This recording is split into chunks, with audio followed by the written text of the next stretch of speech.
The time is now 5:33, and the June 17th, 2026 Operations, Budget, and Fiscal Affairs Committee meeting will come to order.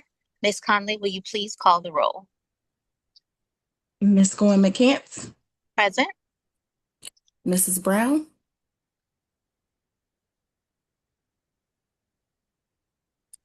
Present. Ms. Achikaye, Dr. Anderful, Present. Ms. Jackson Saunders, and Chair Jackson. We have 3 board members present. We have a quorum. Operations, Budget, and Fiscal Committee Chair and District Board Member, and it brings me great pleasure to welcome everyone to tonight's meeting. For those unable to observe now, the meeting is being recorded and will be available for later viewing on our PGCPS YouTube channel. If there are no objections, the committee shall adopt the June 17th, 2026 meeting agenda. There being no objections, the agenda is adopted. If there are no corrections, the May 18th, 2026 meeting minutes shall be approved as distributed.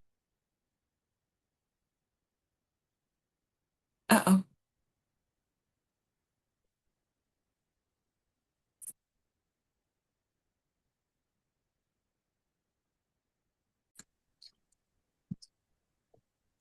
Good evening. My name is Zakia Goins McCants, Committee Chair and District 8 Board Member.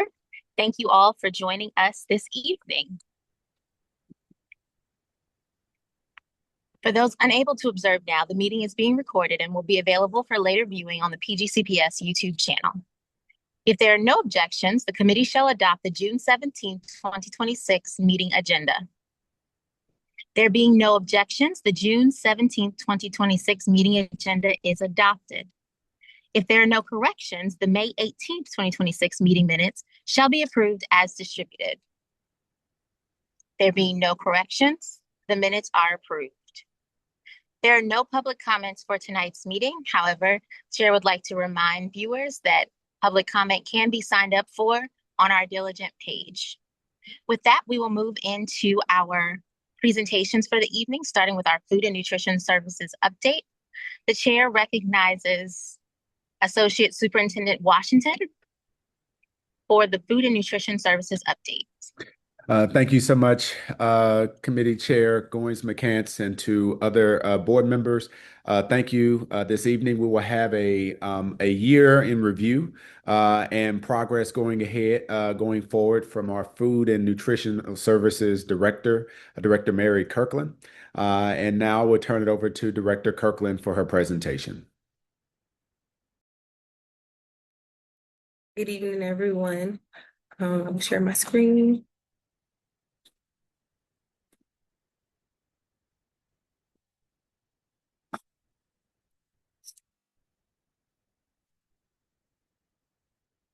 Oops.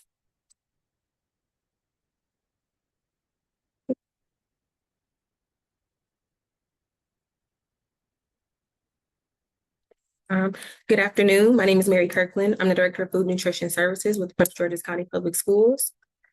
And starting off, just to talk about school meal debt and where we are. As of May 29th, 2026, we are looking at a little over 1.2 million in school meal debt for this year. And we will have those final numbers tomorrow, as it is the last day of school. So that will be sent as well too. But we do feel as though we may come out just where we were last year, which was right at about 1.4 million in school meal debt.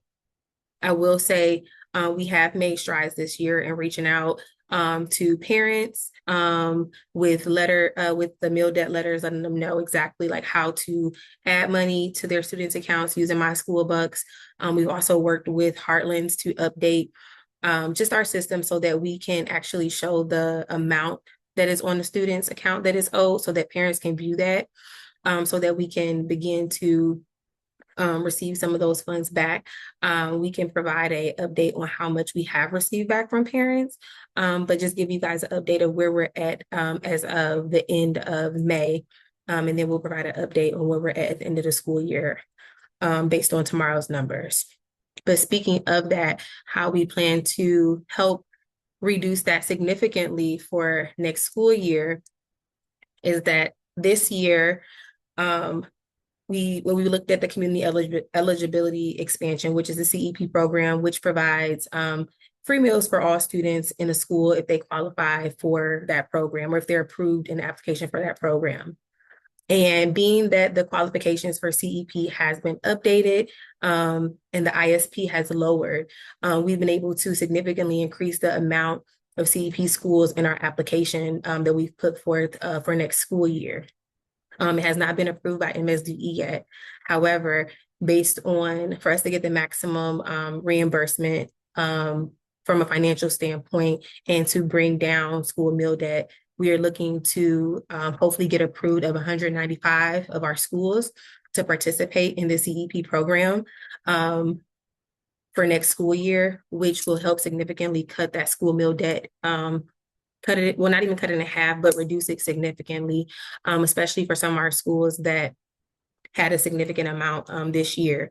And so that is what we hope to see in our application once it's approved or if it's approved before June 30th. So that update will be to come as well too. But that is our plan for next school year to increase from 136 to 195 schools. And then jumping right into our summer meals program, which is going to be starting on June 29th. So we'll have over 160 school and community locations throughout Prince George's County that will receive summer meals from food nutrition services this summer. But with that, we plan to have 21 open meal sites available for students 18 years of age or younger. And what that means in terms of an open meal site is that this is where students 18 or younger, they can come into this site during the hours of operation for breakfast and lunch, and they can receive a meal. They don't have to be registered in the program, but they do have to eat the meals on site. And it's on a first come, first served basis, depending on the location, because we are partnering with some of our libraries to be an open site for us. But the 21 open sites is that we'll have our production kitchens where we'll be actually packing our cold bag meals that we'll be providing to our community locations. We'll have 5 of those, but we're also looking to open up 1 open meal site in each board member's district just to ensure that we have a reach around the whole county. And so that is to come as well too. But what that means is that for the school sites, we'll have breakfast and lunch, from July 1st, because that's when most of our programs starts to July 31st. And then we'll have our community sites, which are our libraries, which will be from July 1st to August 8th, because that's when they operate. We do have a few sites that start on the 29th, so we will be serving them on the 29th as well too. But just important to note that when students come to these sites, they should be accompanied by a parent or a guardian, and the meals must be consumed on site. And so a next step is that one thing that we've been working towards is a fresh food and culinary transformation initiative to introduce salad bars to our schools to increase the student access to fresh, healthy, and nutritious meal options during the 2025-2026 school year. Starting in May is when we started to actually look at this pilot to really to pilot the program to see how we can bring this to life within our innovation zone schools. And so we piloted our first 2 salad bars at Crossland High School and Central High School over the last few weeks. And the response that we've received from the students has been phenomenal. And just understanding that these are things that our students have been wanting, but also aligning with our superintendent's goals for our students as well too, just introducing them to new fruits and vegetables so that they can begin to have better or healthier eating habits. And into next year, we planned on bringing this to all of our innovation zone schools so that they can also participate in this. But the thing is that it will look different at each of the schools because not all of our schools are made the same. But we plan on having it not just in the 33 innovations on schools, but a high school in each of the board members' districts as well too. Just to support the commitment to increasing availability of fresh produce, promoting nutrition education, and creating healthier school food environments for our students to develop better, healthier eating habits. And these pictures here on the screen are the pictures from Crossland High School, of their salad bar, as well as their cold cut sandwich bar, where we make their sandwiches for them. And then they top it with the different fresh fruits and vegetables to go on the side to go with it. And this is just more of the salad bar here. But those are our updates. And are there any questions? Thank you so much for that presentation. Board members, do we have any questions? Vice Chair Brown. Thank you so much, Chair Goins McCants, and thank you so much, Director Kirkland, for this presentation. I think my question that I have is, are we seeing trends with certain schools over other schools? And is there an increase for those specific schools? And I'm thinking, okay, so Bowie High School, are you able to see the trends for the schools and what they're able to do, or if they go lower, if they go higher per school? In terms of the salad bars? No, I'm so sorry. In terms of the debt, I'm thinking OBAFA money right now. So, Oh, yeah. okay. Sorry. In terms of the trends over the schools, we haven't looked at the schools specifically to see how the schools have trend out from year to year. But in terms of some of our, I would say the Oxon Hill High School, Colin Powell Middle School area is where we see more of an increase for our school meal debt, in terms of knowing that that's where it's trending the highest. Mhm. Specifically, I can't speak to like Bowie High School in itself, but I Mhm. do know that it is more so, I will say it's in what we consider Area 5, which is the Oxon Hill High School area, as well as Colin Powell. And then Mhm. sometimes down what we consider Area 1, which is Laurel High School. And I think the reason why it's important for us to bring that up, especially if we're trying to mitigate that, and maybe we can get other elected officials to kind of get involved. And I know that principals essentially, I believe, and this is what I've been told, that they do have a balance sometimes to cover some of those lunches. And I know Siobhan's probably like, I don't know how much money we got for that, but do we? Does that increase? Does that decrease throughout the years? What does that actually sound like when a principal is like, hey, I want my kids to eat and I want to have a budget in the event that they're unable to afford lunch? Um, So that's based on the principal, how much they want to put aside for their school meal debt. But most of the time, it doesn't cover throughout the whole year, which is why Okay. for next year, we're looking to get approved. And more than Right. likely, that's the hope, is that we get the 195 schools approved to help Mhm. eliminate that school meal debt and take that burden off of parents, but to also make sure that it creates equity for our students. So that is our goal for next year. But Excellent. Thank you. the amount that Oh, they sorry. get for school meal debt, that's determined by the principal, how much they want to set aside for that. Thank you so much. Dr. Anderful? Yes, thank you. Thank you for the presentation. I guess to kind of continue in that same line of thinking, I'm reflecting on my son's school.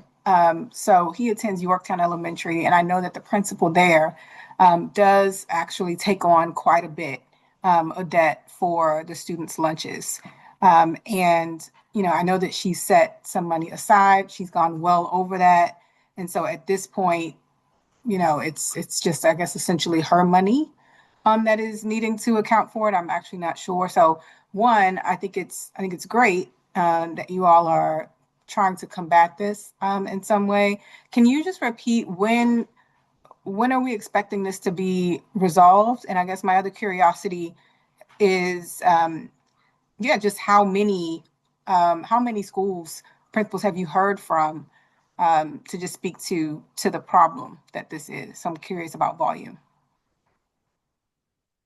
You said how many people have I spoken to in terms of principals? Or heard from. Yeah, even if you haven't talked to them directly.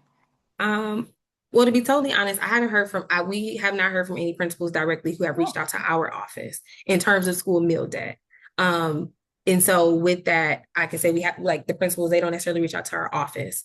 However, what we do when we do communicate to them is that, you know, the guidelines for parents, well, not guidelines, but the message that we're sending to parents is that, you know, there is a letter that's sent out to parents or should be sent out to parents on a weekly basis or on a bi-weekly basis at the secondary level to notify them of their meal balances so that they're aware of it. And let them know that, yes, this is being covered by the principal loan account. However, they are still responsible for that debt that they still have on their account, and it gives them the amount that they should be paying back. Okay. Thank you. I think I'm wondering in that vein, well, two things. Number one, in that notice, and I don't know if you have it directly in front of you to know what the wording is. Are they being told explicitly, you owe this much and it's being covered? Or are they being told this is how much is left based off of what has been covered from the principal's allocation? I don't have the letter in front of me, but it lets them know basically what this is what the principal has paid for you, but they still have to pay that same amount back. So whatever the principal pays, they're still like the principal pays it to clear to clear so that the student gets lunch that day, and that's accounted for and paid for that day. But it still goes onto the student's account as a negative balance in the sense that which they Got owe. you. That is a very helpful clarification, especially because I think and I can't speak for my other colleagues, but I was under the impression that this was money set aside in the budget to cover the school lunch debt. And then that was not something that had to be paid for because it was covered. But what you're saying is that's essentially like a float account. So this is what we can pay so kids can continue to eat. But eventually it can get to a point where if people don't pay it back, we now have no money to float students until they are paying their school lunch debt. Correct. That is an incredibly helpful clarification. My other question is in terms of getting those, I think you said 195 schools approved. What additional work, if any, is there that needs to be done on behalf of anyone else other than your office? I think I would say the outcome of this, right, would be that, of course, students wouldn't have to do would not have to do meal benefit applications. However, they should still do the applications, even though they still get free meals. They would still need to do the applications because that then impacts Title I funding as well too. So that is the outcome of it. That I would say if it impacted a different office, why we would still need to do a campaign to ensure that in you guys' districts and things of that nature, that parents are, we do a campaign to say still do your meal benefit application because it can then impact the funding that Title I gets as well too. But other than that, from our office, it's not necessarily anything that I would say that anyone else would need to do. We submit the application, we send it to MSDE, they verify the application, and once approved, if all sites are approved, they'll let us know, or they'll give it back to us to say, look at these, look at the numbers, and maybe shift them from group to group, so that it either impacts the reimbursement rate that we get. So the state does work with us to ensure that we have things categorically in the right group so that we get the highest reimbursement for those meals, because we only have 2 categories with CEP. So you get a free reimbursement rate and then the paid reimbursement rate. Reduced is no longer a factor in that. Wow. Okay. Thank you so much for those clarifications. Board members, do we have anyone for a second round? Committee Vice Chair Brown? Thank you, Chair Goins-McCants. I just had one more question. Numbers again. For students who graduate and may have a balance, do we still pursue payment or what happens? So they still get they do get the letters, but once that student graduates, in my experience, I don't think we've ever done like anything over the summer to recoup those funds from from seniors that have graduated. But so I would say that would just be something that those are funds that we don't get back. Do we know how much that is on average? I don't know how much that is on average. But we could probably run the report by grade to see if we can get that data point right there to see how much that dollar amount is just for the students that have graduated. Mhm. Yeah, I can see if our Newton system can, I guess, extrapolate the data in that way so that we only get it Mhm. for the seniors. Okay, thank you.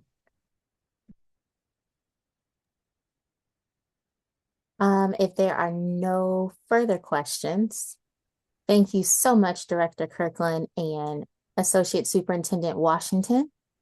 We will move now to our payroll processing update. And with that, the chair recognizes Director Smith for our updates. Good evening. Thank you so much, Chair Goins McCants. It is my pleasure and honor to introduce Director Frida Waite, who is going to walk us through her payroll update. Director Waite. She's our Director of Payroll. Good evening, everyone. I'm getting ready to share my slides so they can be available.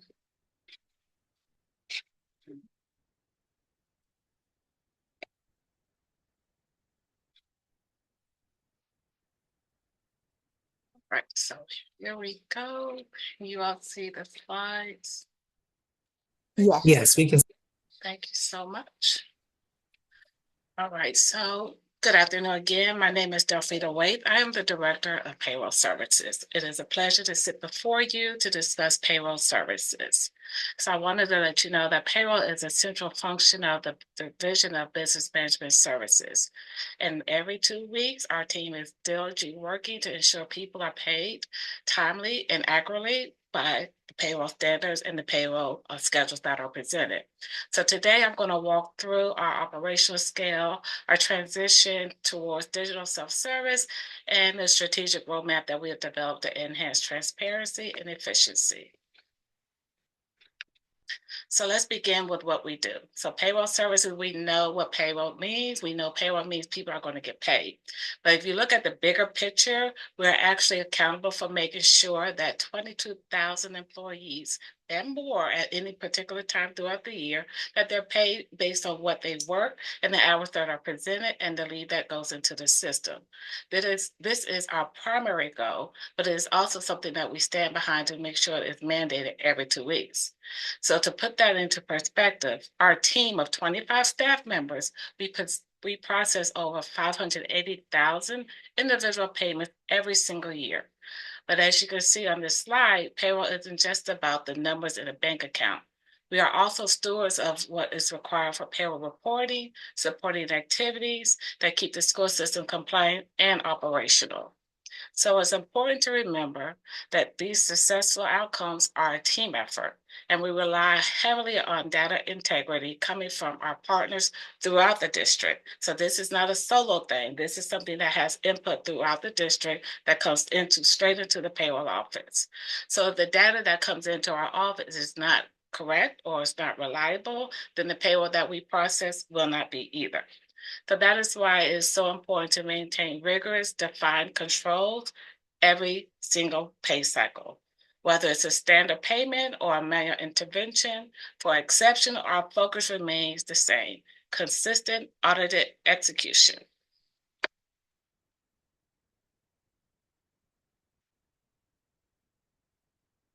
So now let's look at the overall structure of our team.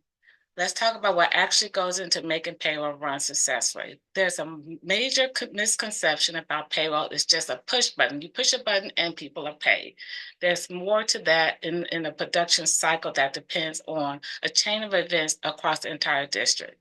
For any given paycheck to be 100% accurate, we have to have 6 core conditions before the deadlines are met. So the deadlines that we have set aside are the payroll pay period end dates.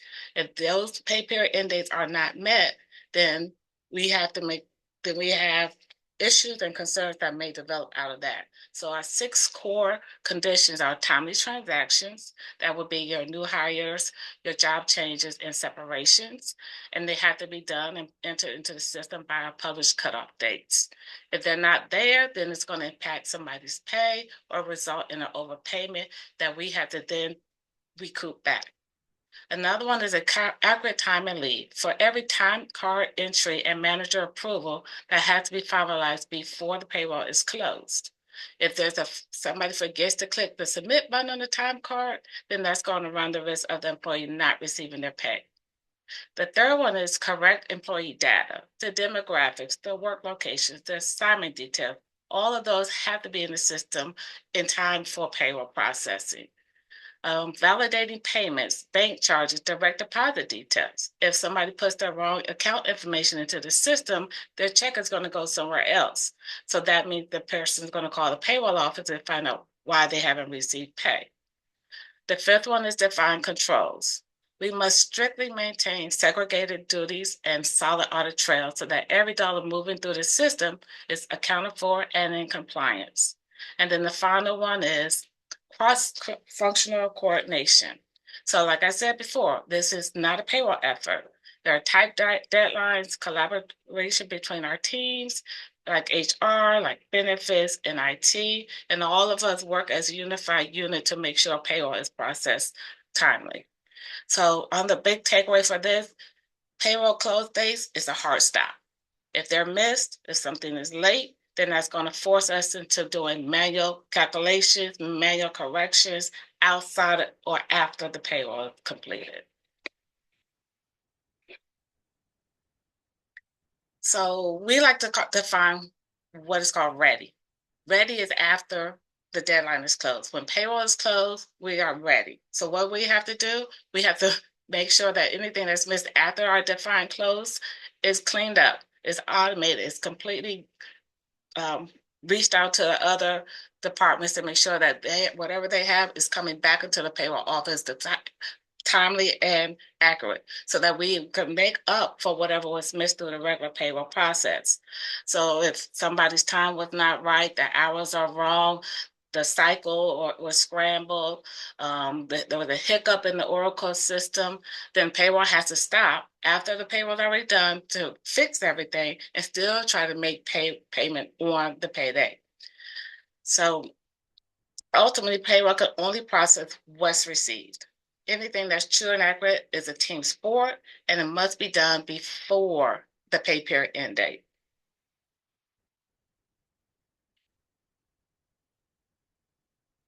So let's talk about being a team sport. So think of payroll as an engine.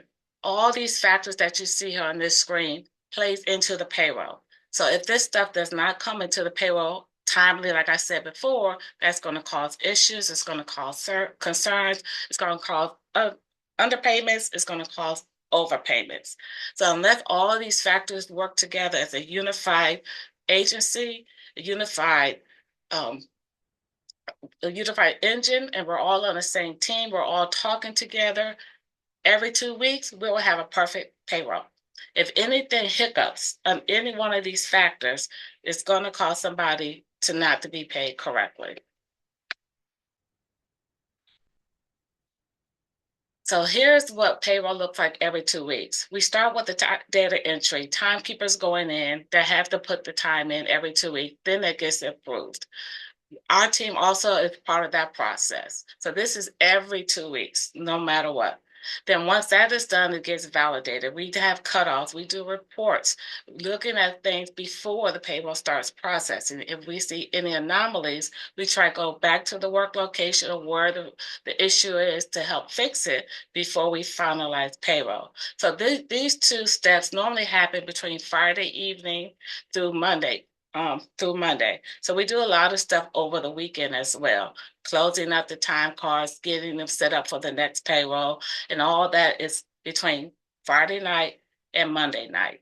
So once we see that everything is where it's supposed to be, and we create the next time cards for the next pay period, then we go into what we call calculating the payroll. That is done Monday evening into Tuesday. So we have 2 days to kind of make sure the pay is accurate before it goes into what we call the final step. The final step is the NACHA and the check writers, and then dispersing the funds out to the necessary financial institutions. The payments are made, we're done, we're on step 5. Now, what do? We have to now continue to run more reports. We're running reports to make sure that whatever process is right. We're also checking to make sure people were paid. If they have any inquiries, they see their paychecks before Friday. So they're already calling in, asking us what happened. So we're taking care of those while we're also making sure whatever we process is correct. And then the support. The people have their pay slip in hand. Those who do not have one, who thought they should have had one, they're calling us and we're making amends, and we're still trying to make them get paid on payday Friday. If we're not able to do that, then we do circle back and we let them know that unfortunately we were not able to make Friday payroll, and we'll give them another payday. And normally it's the following Monday. So we do try to make every effort to make sure people are paid timely, but sometimes it doesn't happen if the stuff is not in the system on a pay period end date. So going to the challenges. So I pretty much kind of talked to this already. I just want to kind of lay it out in a more of a challenge solutions type format, like lateness of time cards. What's going to happen if the time is not there? The challenge from the work location, we have to reach out, ask them what happened. We have to get authorization from the work location before we can even process. So if that employee did not get paid on Friday, we just can't pay them. We have to go back and validate the time they worked. We have to make sure the hours are correct. If there's any leave that should be charged before we can even process what we call a quick pay check, which is an off-cycle check. Then the solution for that is continue to enforce our cutoff dates, continue to make sure that the time is entered every 2 weeks on the pay period end date. We have our seasonal times of the year. Like right now, we're going into summer school. So payroll doesn't stop because the last check of the school year is June 19th. We continue to process even during the summer months because we still have 12-month employees. And we also have the summer school time that has to be processed. We're also doing terminations and then getting ready for the new school year as new employees come on board. We also like to rework and we do intake, making corrections, doing retro payments for salary adjustments that come through. We also have sensitive transactions for our higher level employees or for garnishments and stuff of that nature. So if garnishment is not in the system or somebody has a stop that needs to be placed on a garnishment, all that has to be done before the pay period end date. If it's not done correctly, the employee is going to ask us, well, why didn't the garnishment stop? And then we have to track back to where the garnishment came in, if it came in timely, and if not, that employee has to wait until the next time. So just like the system access constraints and all this boils down into the employee trust levels. If we want to build employee trust, we have to make sure things are done correctly. We have to make sure that information is sent to the payroll office timely, and in the process that we need to accept it. The authorizations are there, the costing is there, the time and the leave are accurate so that we will not impact our employees' family and their well-beings, knowing the time that we are in as of today.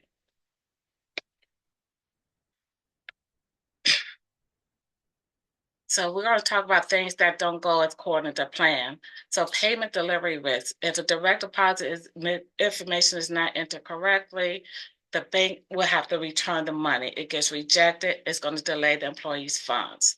If there's exception management, before we can finalize the payroll run, we're always scanning for anomalies, but there's always going to be something that we may not see. So negative pay, duplicate payments, or missing pay rates in the system, we try to catch them as early as possible, but we can't account for everything if it was never put in the system.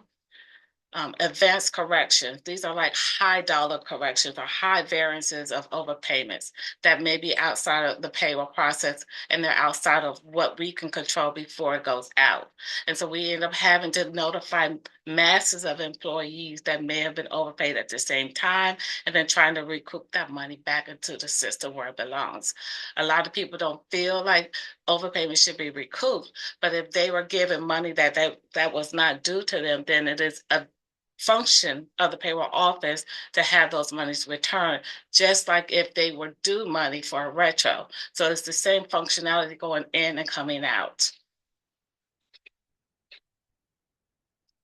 So what are we looking for in the payroll office to improve going forward? There are a lot of things that we are proud to say that we're working on very diligently.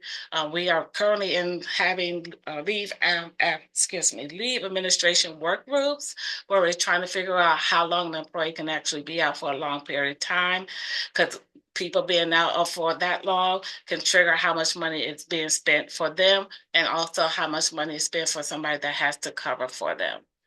And we're also strengthening our internal controls. We have a new form that we developed for payroll elements. It's called the element setup form, and it tracks when a payroll element is set up so that the costing is correct, the element name is doing what it's supposed to do in the payroll system all the way through before it goes into the system to actually work and bring back what we need for payroll purposes and for costing purposes. We also have a biweekly costing work group that once that form gets processed, they are working to make sure that the final lines of payroll after costing is completed, that everything is aligned and in the appropriate cost accounting stream that is supposed to be in. So any errors that come up, we're working very hard to minimize those and making sure that it does not occur again in the future. Another thing we're working on is increased automation and standardizing our intake. So we are getting ready to introduce what's called an earn versus pay automation tool.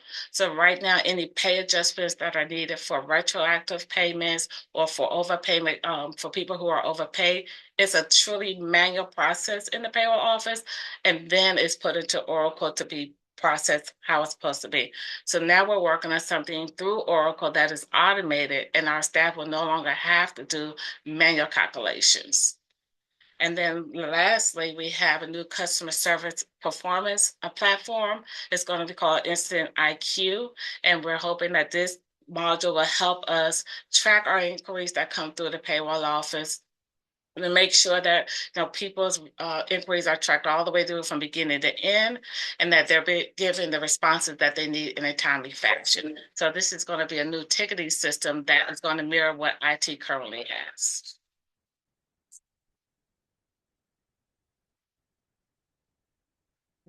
Now on this slide is the transparency tools and communications, things that we have for employees to use currently at their fingertips.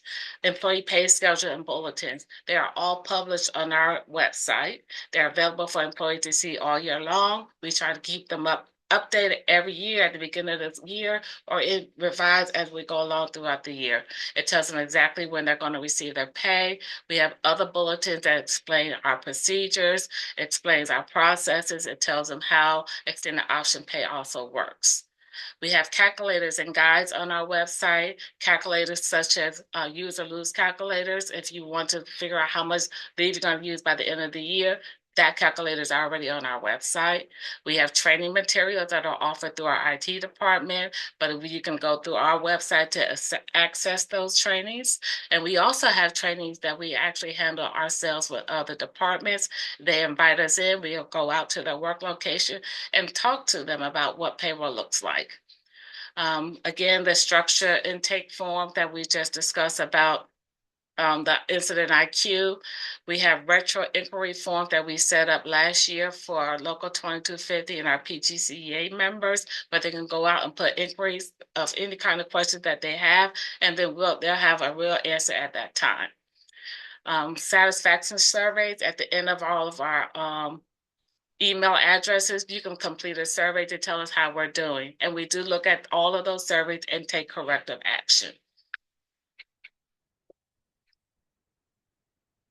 So to bring everything together, we just want to let you know that payroll is really strong about processing payroll every 2 weeks. That is our main function. We process. Our job is to approve input, make sure they're accurate, make remittances, and we report. If the things that are around us are not in cohesive or in alignment with the payroll, then that is where we have to do manual calculations and manual processes outside of the system. So we want to make sure that we are bringing our absolute critical selves to the table. We want to make sure we are in alignment with our staff, we're in alignment with our employees, and we're in alignment with our partners to ensure payroll is timely and accurate, and that the approvals are made prior to the payroll closing deadlines. So when we work with our individual work locations, we work closely with HR, IT, and supervisors to make sure things are submitted on time. And next, we have our key contacts. These are just a list of our ways that people can contact our office. We have a customer service line. We have a customer service email. Our main email line, the payroll services at PGCPS, is where any employee can access and send their inquiries in. And we have multiple people who manage that website to make sure their inquiries are responded to. Our location, we are located in the Sasser building in room 132. And then we also have specialized support. And specialized support will be if you just have a question about your taxes or W-2s, we have an email box just for that. If you're looking to place a stop payment on a check and you have a question about it, we have an email box for that. And then we also have one for if you have a garnishment, we have an email box specialized for that because that information is very sensitive and we don't want that everybody to be privy to that particular thing. So we do have a person dedicated just for wage garnishments. And if you want to, then we have online resources where you can access our website and all this information will be found there as well. Any questions? Thank you so much, Director Wade. I will start with Committee Vice Chair Brown. Thank you so much. And this was a lot of information. I can only imagine what you all deal with on a bi-weekly basis. So I think the first question is, does everybody's check run through the same bi-weekly basis? So is everybody getting paid the same Friday, or do we have people that are getting paid the 1st and the 15th and the 30th? Like, is it that way? Every 2 weeks is everybody goes through the same process every 2 weeks. Okay.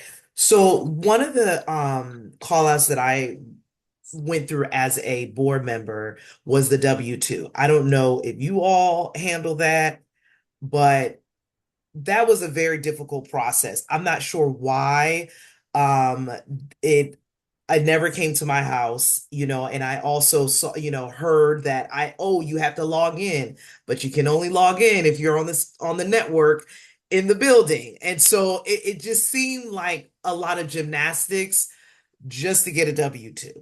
And so if you all can kind of speak to that, I'm sure there's reasons for security and different things like that, which I'm totally for. But just as a board member experiencing that, I was like, I can only imagine what everybody else is experiencing if I'm dealing with not getting mine for almost 2 years and finally being able to go there. When I went to obviously the office, they were wonderful too. They were able to print it out on the spot, but I kind of wanted to, if you can kind of share a little bit more detail about that, that would be great. So just like we have 22,000 employees for payroll checks, we have just as many as W-2 that we are processing as well. And unfortunately, when we're finished processing them, we do have people who elect to have all electronic W-2, so theirs will never be mailed. Only the ones who have elected not to have it electronic, those will go out in the mail. And unfortunately, once it leaves the building, payroll doesn't have any control over what happens. So it becomes a product of the postal service. And we can't track the W-2s after they leave. We used to have a tracking thing, but now that's gone. So I don't know how else to track them. So now it leaves the employee like you never sent it out. But we can show that once it processed through payroll, that W-2 was processed and sent out. But unfortunately, it's never going to reach. Sometimes it doesn't reach that person's home address. And the home address could still be right in the system. So yes, once that happens, then we have to set time aside to when employees are able to contact us because we're still following up and cleaning up W-2s. So we can't just turn around and reprint one. We still have to allow the Postal Service to do its due diligence. So we are trying to fix that process to kind of make it a little easier. And as you said, you have to be next to a building, any PGCPS building to log on to VPN. We used to have it where the W-2s were available through Oracle Limited, which gives you all access, but because of the Social Security information, it had to be removed and placed under regular Oracle self-service. So we do apologize for you not being able to obtain that at that time that you needed it. But like you said, whenever you come to our department, we're more than happy to assist. And we also could email them securely to you as well if that is ever a concern for you. We can do that. I appreciate that. Board members, do we have any additional questions? If not, thank you so much, Director Waite. And we will move now to Director Smith again, this time for our updates from the outcome of General Assembly's decisions and their impact on our budget. Yes, ma'am. So I am going to share my screen. Share request. Send request. I just sent a request to have the ability to share. Okay. Thank you. And then as always, I'm just going to ask, can you guys see my screen okay? Yes, we can. Excellent. Well, good evening, everyone. My name is Siobhan Smith. I'm the Director of Budget and Management Services here at PGCPS. And today we're going to walk through a critical update on our legislative budget planning for the upcoming school years. And our goal is to look how recent laws that just got passed through the 2026 General Assembly, their legislative session, how it could directly or even indirectly affect our schools district day-to-day funding and operational planning. So, oh, okay. All right, so to give you the big picture kind of right away, we have a mix of good news and some financial challenges. On one hand, the state has passed laws that secure and protect our core funding for the next couple of years. And on the other hand, these same laws can create new requirements like expanding pre-K. And we'll talk about why that could be a pressure for us. And then higher pension contributions. And even though it's coming from the county, we'll talk a little bit more about that as well. It is something that we will need to closely monitor. Okay, so we're just going to go to the next slide. All right, so this is just our quick reference guide as to what is changing. This is just really kind of a cheat sheet for people. We will go into more detail for each of the three bills. It kind of breaks down the three major pieces of legislation. And again, this is all kind of related to funding in the budget. In short, so we have Senate Bill 311, which acts as a financial cushion by protecting our revenue. We have Senate Bill 284, which introduces a couple of cost pressures for our pre-K expansion and local funding requirements. And then lastly, we have House Bill 1430, which changes how public charter school buildings are funded by the state. And I think in this slide, the ultimate question that we want to ask ourselves isn't just, okay, is our bottom line increasing? Are we getting more money? But also, does our funding cover any costs or any new requirements that any of the laws that were passed in this past session that may have been created? So we just want to make sure that not only does it mean we are getting additional funding, and if we're not, that is fine as long as it did not create an unfunded requirement. Okay. Okay, so let's dig a little deeper into Senate Bill 311. We're going to start with the good news. So this law saves us from a major funding drop. And I don't know, in the past, I think Chief Howe, she mentioned how especially when it comes to our comp ed, there was a whole harmless clause that was potentially expected to expire fiscal year 27. And that would have been catastrophic to our bottom line. So this is a good news story because it basically maintains our hold harmless while at the same time, so it keeps our economically challenged students, it keeps that funding stream stable while at the same time it gives us more flexibility. Senate Bill 311, it gives us a lot more flexibility on our state grants on vital programs like fine arts and world languages. And then the other thing it also does is it hits the pause button on state expert review teams, which gives our staff more breathing room to implement existing goals. So that's the good news story. Now let's talk about the BRFA. So Senate Bill 284. On one hand, this is not a good news story for us financially because originally when we initially submitted our budget to the board, so the superintendent's proposed budget, we thought that our tier 2 students, which those are families whose income falls between 300% and 600% of the federal poverty line. Last year or fiscal year 26, tier 2, that cutoff was 360%. We originally thought, and so did the preliminary state aid document, indicated that it would go to 600%. So that gave us an influx of funds. However, it got capped at 450%. So even though it is higher than FY26, it went from being capped at 360%. These are tier 2 pre-K families whose income fall in between federal poverty levels is now at 450%.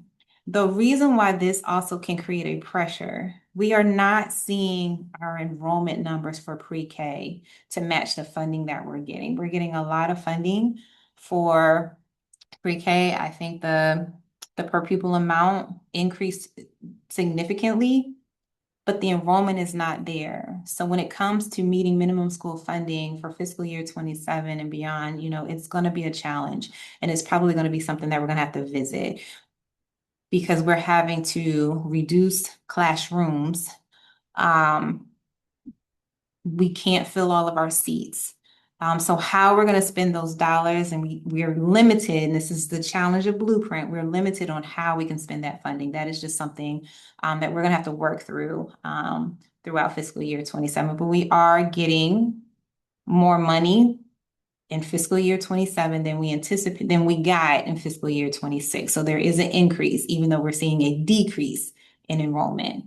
And that is because the PPA and the tier 2 cutoff to 450%. On the other hand, the local required payment to the state pension board for our teacher retirement is increasing. So the state share is decreasing, the local share is increasing. And even though that share is paid by the county, it creates a pressure potentially because as we continue to seek more or additional county funds, the more they have to pay, the more they're required to pay to meet their obligation, the harder it potentially is going to be for them to provide additional dollars on top of that. So it's just something that we need to think about and be aware of. For House Bill 1430 or Senate Bill 960, this is the charter facilities funding. So basically, it's providing, the state will provide approximately $200 per student directly to the charter schools themselves, which bypasses the LEA. So it doesn't come through us. We don't touch it. We don't have to track it. We don't have to be accountable for it. And so while this does not take away from our direct operating cash, it does change the conversation. It means that charters will have an independent stream of funding, state funding for rent or building upgrades, but it will not replace the statutory charter operating formula. So at this point, charter schools, which already receive a lot more funding than our traditional schools, though they don't think it changes the conversation, especially when we talk about minimum school funding requirements. And that's a conversation for, I think that's a long-term conversation and a long-term strategic plan that we're going to have to think through. But it is good news for our charters. They now have funding. They no longer can come, oh, but we need help with our buildings. They're getting something. It is not what they wanted, but it is something. Okay. So now at this point, we take a pause. That is the major legislative impacts, I will say. And I give a lot of thanks to our board members. I give a lot of thanks to our county partners. This legislative session has probably been the best for Prince George's County Public Schools in a long time. We did not get inundated with a lot of unfunded requirements like we usually do. And I think that is a direct attribute to the advocacy that the board really put on our behalf. Because we got all of the fiscal notes and we are typing and writing why this isn't, and usually we are pretty unsuccessful in staving off all these unfunded requirements, but this year was pretty good. So thank you. I appreciate that. And at this point, open to any questions you may have. Thank you so much, Director Smith. Board members, do we have any questions? I did have one, I guess, kind of clarifying for the pre-K enrollment. Can you walk us through a little bit about how we get that money and how our pre-K enrollment and allocation is different than our overall blueprint allocation? Yes, so it's part of the blueprint allocation, but it's a separate statute or funding stream within blueprint. And how we get that funding, so it's based off of, they call it the federal poverty level. So if a pre-K enrolled student, and pre-K, they have to follow the same enrollment guidelines as all of our other K through 12. If their family's income is below 300%, I think is what it is, they're called tier 1, and that's one per pupil amount. Okay, which I can't remember, maybe it's like 15,000, it's quite a bit. And then if a pre-K enrollee is their family's income is between 300% of the federal poverty level and now 450%, they are considered tier 2. And that per pupil amount, and there's multiple, it space like between 300 and 360, it's one per pupil amount. Between 361 and 420, it's another per pupil amount. So there's all these different incremental and funding based off of that level of enrollment. And originally, but it caps off at 450. Any pre-K enrollee that is the federal poverty level, the income is above 450%, we don't receive any funding for them. It's also split, it is complicated. It's also split between public and private. So we have private pre-K providers. We don't receive the funding for that directly. That funding goes directly between the state and the county government, and they pay the bills to our private pre-K providers.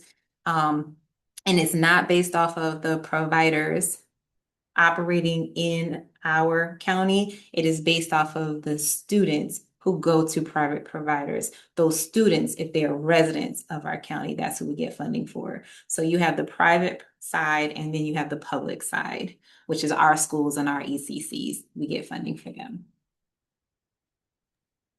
Thank you so much, Director Smith. I do have a follow-up, but I want to make sure my colleagues have a chance to ask their questions if they have them. The follow-up to that is you explained specifically what I understand, like if we have below a certain number of children, we can't obviously keep opening classrooms when there's a small number of enrolled students. But if the funding is following the student, how does that impact us at the individual school level? Well, then the school is receiving more pre-K funding, then they know what to do with. Got you. So we can still receive funding at a school, even if there aren't enough students to match that funding. Yes, Exactly. So now you're keeping it, but the classroom may be half filled. Fascinating. I think that's also a very important thing to note in terms of how funding goes, because that's not obviously not the case with funding for higher grades and can be really confusing when trying to help parents understand, especially when we're talking about our elementary schools that have preschools versus our ECCs.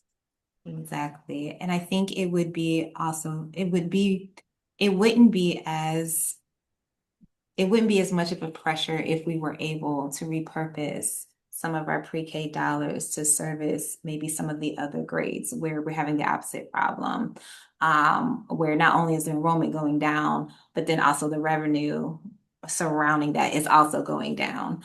But because we have to use it for very specific purposes, it does create conversation. And then my final question on that, and I don't know if you're the right person to ask this or if it would be another department. When we look at our enrollment for pre-K specifically, is have we kind of pinpointed, is this just a demographics problem? We just have less students who are pre-K age, or is there something else that we can be doing differently with our marketing, et cetera? No, I think it's part of the greater picture that causes us pause. It's the fact that birth rates are declining while at the same time we have less migrant families coming in. And so that is impacting our overall enrollment, but the lack of or the slowing of birth rates, particularly in our county, that is hurting us. Thank you so much, Director Smith. You know. And colleagues, if we have no further questions, we will move to Director Smith for our very last presentation about our budget process updates. Yes, I should share my screen again. Okay, so we're just going to talk a little bit about next steps, where we are in the process, and what is happening. So we're gonna go here. So I know this is gonna sound like a bunch of budget mumbo jumbo, but basically at the end of the day, we are working to get our numbers right. We're still processing, we are entering, we are trying our hardest to make sure that we're entering in a lot the changes. And as you know, this budget cycle there's been a lot of changes. We've had to redirect resources in an historical way that we have never done in the past. So we're trying to make sure that we are entering everything correctly, while at the same time, we want to make sure that we're balanced. That's the most important part. So that the revenue that we're getting between state, county, board of sources, use of fund balance, federal, that we are balanced with the budgeted expenditures. That is the most important part of my job. If we are not balanced, the board cannot approve the budget. So that is what we are feverishly working on right now. It's a lot of entries, a lot of processing, a lot of reconciling, balancing. Oh, we're not in balance. Rinse, repeat. Um, the next thing that we have to do is make sure that we provide a correct narrative in the board action summary so that not only can the board, but the public can know what's changed since the last time we visited or talked about the budget when the board adopted the requested budget back in February. So that's one of the other things that we have to do. Public transparency is important. We are also waiting county decision. The county council is going to vote on the supplemental budget to ensure that that $20 million really will be dedicated to Board of Education, even if it doesn't come directly to us. It will provide a relief on our behalf to lower our expenditures. And so we will be watching and waiting on the 22nd of June to see what the council does, because that could potentially, if something goes awry, then, you guys will be getting phone calls because we will probably have to have an emergency meeting. But hopefully everything goes through, the vote is passed, and we are good to go. And then, of course, that hard date of June 25th, that is when we're going to present the final budget to the full board for final vote and adoption for the approved budget. But then it doesn't just stop there. There's more. So in this case, not only do we have to finalize the budget, but once the board approves the budget, we have to load it so that it's ready to go come July 1. That's probably the most important thing, post June 30th. The other thing that has to happen is we have to transmit that budget to council, and they also vote on our approved budget. And usually it goes in front of EWD, that committee. But at times, if EWD is not meeting, then it will go straight to the committee of the whole. Because we have a hard deadline, and it's usually July 1, we never are able to meet that deadline because of the way just our dates fall. But we have to certify our budget with the state. So it goes to the board for board approval adoption, to the county for county approval, to the state for certification. But before we can send it to the state, we have to make sure that we are fully reconciled. There's forms we have to fill out, have to seek signatures. So there's just a lot of administrative things that I know a lot of people don't think about. It's the back end processes that we have to do. But it is mandated, it is law. We have to transmit the budget to the county. We have to certify our budget with the state. And then ultimately, the last thing that's mandated is we have to drop a budget book. What we're going to do this year, not just the budget book. The budget book usually is a document that is very dense, a lot of financial stuff in it. But we're going to post a budget snapshot and definitely the budget presentation onto the website that can be there for public consumption before even the budget book is published. But there will be an approved budget book published hopefully by the end of July. That's what we're aiming for, by the end of July. So that's kind of the final steps to put a bow on the fiscal year 27 budget development cycle, just for us to then slide right on into the fiscal year 28 budget development cycle, while we are now implementing and executing fiscal year 27. And like I said before, this cycle and this season has not been an easy one, but it has been one, I think, of a lot of cohesiveness and coordination. I appreciate, and I just want to give a moment of thanks to all the key stakeholders that helped get us to this point. And with that, I'll be quiet because I'm over time, and I'll be ready to answer any questions you may have about our budget next steps. Thank you so much. Not just for the presentation, but all of your hard work throughout this process. As you said, it has not been easy, but we appreciate you for the work you've done. Colleagues, do we have any questions?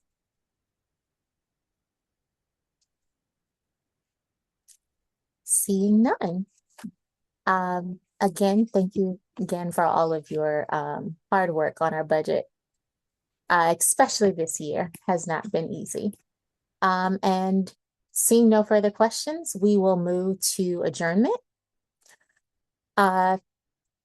Thank you all for watching via live or on YouTube. There being no further business, the time is now 6:42 p.m.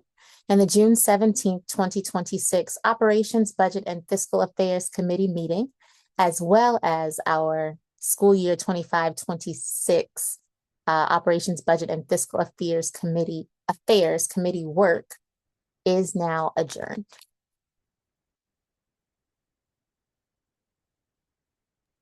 Good night.